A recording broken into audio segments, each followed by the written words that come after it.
यह घटना 11/12/24 की मथुरा की यूपी की है। मथुरा के मोतीकुंज कॉलोनी में बुधवार दोपहर को शराब पीने को लेकर पति और पत्नी में विवाद हुआ। कुछ समय बाद यह विवाद इतना ज्यादा बढ़ गया कि शराब के नशे में पति घर में रखे हुए कुल्हाड़ी से अपनी पत्नी के सिर पर ताबड़तोड़ वार कर दिया। उसके बाद उसकी पत्नी जमीन पर गिर गई और घर छोड़ के पति फरार हो गया। सूचना मिलने के बाद पुलिस मौके पर वहां पर पहुंची और उस महिला को अपने साथ लेकर एक नजदीकी अस्पताल पहुंची, जहां पर महिला को मृत घोषित कर दिया गया। इसके बाद पुलिस देर शाम तक उस पति को गिरफ्तार कर लिया, लेकिन वो ज्यादा नशे में होने के कारण कुछ बता नहीं पाया। अब सुने पूरा मामला। मथुरा के मोतीकुंज कॉलोनी में रहने वाला सुनील एक रेस्टोरेंट में वेटर का काम करता है। वह शराब का आदी है। अक्सर शराब के नशे में उसकी पत्नी आरती और उसके बीच विवाद होता रहता था।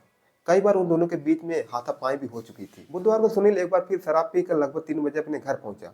इस चीज को लेकर आरती आपत्ति जताई और दोनों में कहासुनी होने लगी। कुछ समय बाद यह विवाद इतना ज्यादा बढ़ गया, शराब के नशे में सुनील घर में रखी हुई कुल्हाड़ी से अपनी पत्नी आरती के ऊपर ताबड़तोड़ वार कर दिया। इसके बाद आरती जमीन पर गिर गई और सुनील घर छोड़ के भाग गया।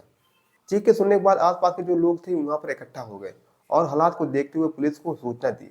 सूचना मिलने के बाद पुलिस मौके पर वहां पर पहुंची और आरती को लेकर सीधे एक नजदीकी अस्पताल पहुंची, जहां पर आरती को मृत घोषित कर दिया गया।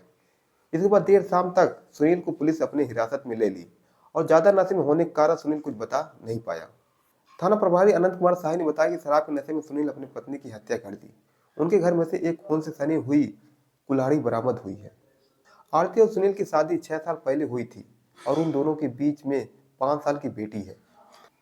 शराब एक ऐसी नशा होती है, जब आपके ऊपर हावी हो जाती है तो आपके सोचने और समझने की शक्ति को कम कर देती है। कुछ लोग शराब के नशे में बहुत गलत काम कर जाते हैं। बाद में उनको या उनके घर वालों को आर्थिक, शारीरिक या मानसिक रूप से समस्याओं को झेलना पड़ता है।